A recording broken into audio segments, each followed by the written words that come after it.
Défi J'envoie 2026, jour 28. Aujourd'hui, la contrainte est un peu particulière parce que la consigne, c'est d'enregistrer un épisode les yeux fermés.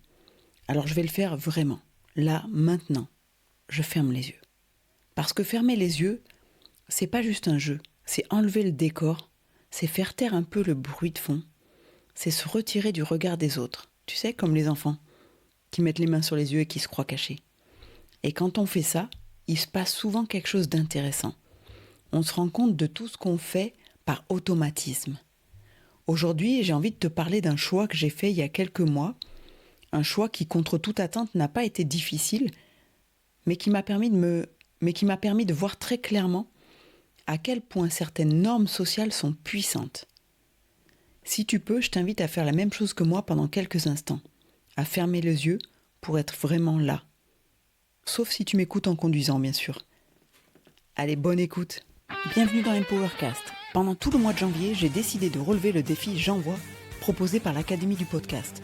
Il s'agit de publier un épisode par jour, tous les jours, en tenant compte d'une contrainte créative ou narrative imposée. Pour l'occasion, Empowercast s'est paré d'un nouveau générique et j'espère que tu l'apprécieras et que tu t'amuseras autant que moi à écouter chacune de ces capsules. Pour info, tu pourras retrouver tous les participants à ce challenge grâce au hashtag J'envoie 2026 sur les réseaux sociaux.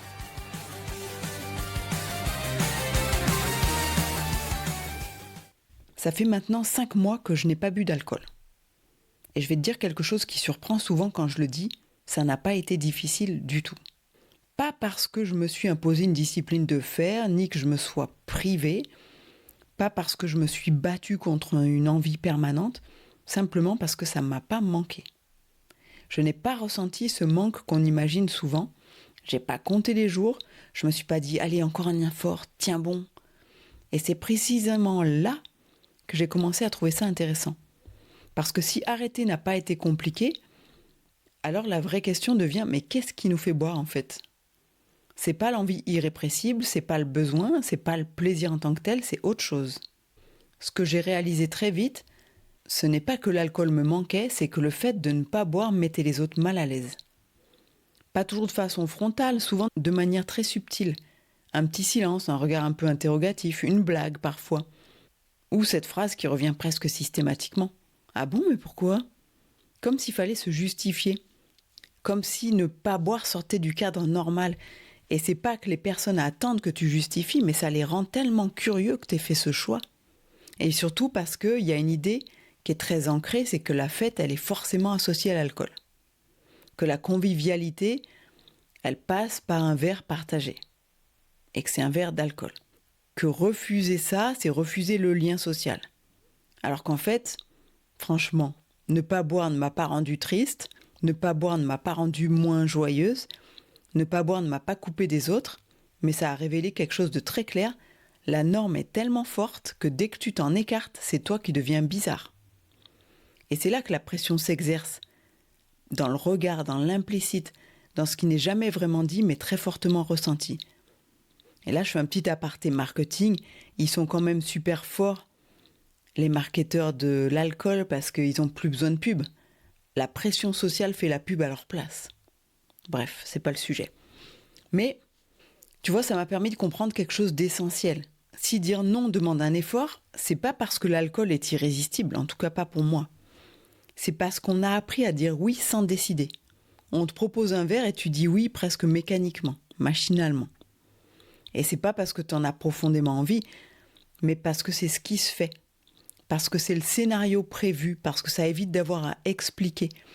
Et si t'es pas pleinement présent dans l'instant, si t'es dans la discussion, dans l'ambiance, dans le mouvement du groupe, alors le oui sort tout seul avant même que tu te sois posé la question. Et c'est ça qui m'a frappée. C'est à quel point c'était pas un choix conscient, mais un réflexe. Ça m'a demandé en fait toujours un temps d'hésitation avant de dire non. Parce que on a l'habitude de dire oui. Et ce que je constate, et c'est là où je veux t'emmener aussi, c'est que ce mécanisme-là, il ne concerne pas que l'alcool. On le retrouve partout. Dans des engagements que tu acceptes un peu trop vite, dans des projets auxquels tu dis oui, dans des sollicitations professionnelles auxquelles tu réponds oui par automatisme. Dire non dans ces moments-là, c'est pas refuser quelque chose, c'est reprendre une seconde de présence. Juste prendre le temps de se questionner, est-ce que j'en ai envie ? Enregistrer cet épisode les yeux fermés, ça m'a fait toucher quelque chose de très concret. Quand tu fermes les yeux, tu enlèves une énorme partie des sollicitations extérieures. Les regards, les réactions, le langage paraverbal, les micro-signaux sociaux qui t'influencent sans que tu t'en rendes compte. Il ne reste plus que toi, tes sensations, ton ressenti. Et dans cet espace-là, il devient beaucoup plus facile de sentir ce qui est juste pour toi et ce qui ne l'est pas. C'est exactement la même chose quand on te tend un verre ou quand on te propose quelque chose en général.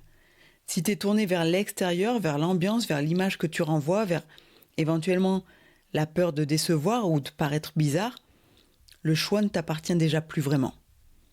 Mais si tu prends une micro-pause, si tu reviens à l'intérieur de toi, si tu es présent à ce que tu ressens là maintenant, alors le choix redevient simple, clairement lisible, presque évident. Et souvent, ce choix, il n'a même pas besoin d'être justifié.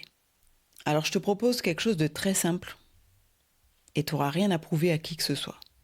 La prochaine fois qu'on te propose quelque chose, un verre, un projet, une invitation, un engagement, prends une seule grande respiration, juste une, et pose-toi cette question intérieurement.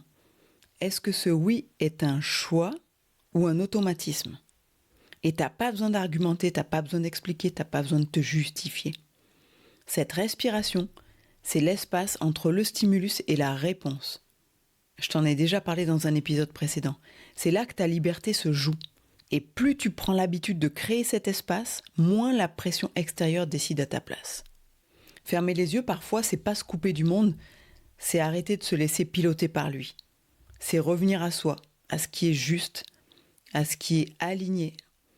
Et ça vaut pour l'alcool, mais ça vaut tout autant pour ton activité, tes décisions professionnelles, la façon dont tu pilotes ou non ce que tu construis. Si tu es solopreneur et que tu sens que tu avances parfois par réflexe, par urgence ou sous pression, alors je t'invite vivement à nous rejoindre vendredi 30 janvier, de 8h30 à 12h chez Agoraguet, à Pont-de-Beauvoisin, en Savoie. Pour la matinée, je pilote mon activité. C'est une matinée pour reprendre de la hauteur, clarifier tes choix et sortir du mode pilote automatique. Toutes les infos seront dans les notes du podcast. Et pour aujourd'hui, je vais te laisser avec cette question. Et si piloter ta vie et ton activité commençait simplement par une respiration consciente ? Je te retrouve demain pour un nouveau défi. Et d'ici là, n'oublie pas, keep shining. Merci d'avoir écouté cet épisode jusqu'au bout. Pendant tout le mois de janvier et pendant toute la durée de ce défi J'envoie, je te propose de me laisser des commentaires ou des questions sur le répondeur d'Empowercast que tu trouveras dans les notes du podcast. C'est un lien sur lequel tu cliques et qui te permettra de me laisser un message de moins de 30 secondes. Mais il y a déjà de quoi en dire en 30 secondes. Allez, j'ai hâte d'écouter ton message. À demain!